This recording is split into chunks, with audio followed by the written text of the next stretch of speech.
আশা করছি ভালো আছো আর আমিও ভালো আছি তোমাদের আশীর্বাদে। তো আজকে ভিডিওটা আমি এখান থেকে শুরু করছি। সকাল থেকে কয়েকবার বৃষ্টি হয়ে গেল, তো ভাবলাম কিছু জামা কাপড় কেচে দিছি সকালবেলা, তো এখন আবার উঠালাম। এখনই আবার দেখলাম বৃষ্টি শেষ, তো জামা কাপড় কাটা ছড়িয়ে দিই আবার। তো বন্ধুরা এই দেখো, এই যে জামা কাপড় ছড়িয়ে দিয়ে আসি, রোদ উঠছে, বলা যায় না আবার বৃষ্টি হতে পারে। তো বৃষ্টির দিনে এইটাই কাজ, একবার দিব একবার নামাবো একবার দিব, এইটাই একটা বাড়তি কাজ বৃষ্টির দিনে। তো জামা কাপড়গুলো ছড়িয়ে দিই, তোমরা আমার সঙ্গে থাকো, ভিডিওটা দেখতে থাকো।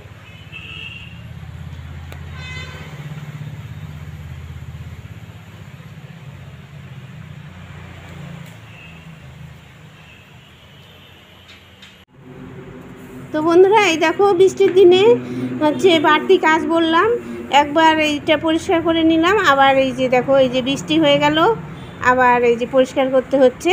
টাইলসের মধ্যে জল পড়লে খুব পিছলা হয়ে যায়, আর ভয় পাই যে কখন বা কেউ আছাড় পড়ে। তো এই যে চলে এসেছি রান্নাঘরে, রান্না করব, ভাত বসিয়েছি।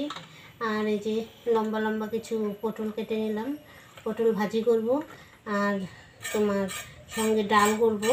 তারপরে আর কি তরকারি করি সেটা একটু পরে ভাবনা চিন্তার মধ্যে আছে, কি রান্না করি এখনও ঠিক করিনি।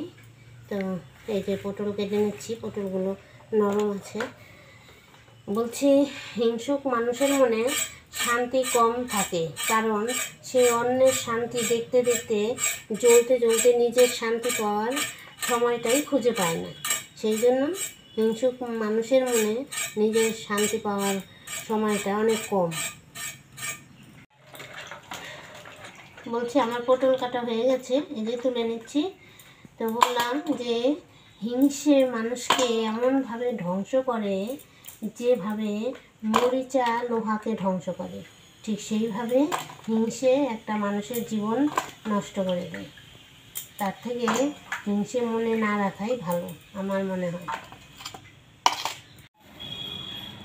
এই দেখো, কিছু শাক উঠিয়ে নিয়ে আসলাম। তো আমাদের ওই পাশে শাক ছিল, উঠিয়ে নিয়ে আসলাম, এখন ধুয়ে নেব।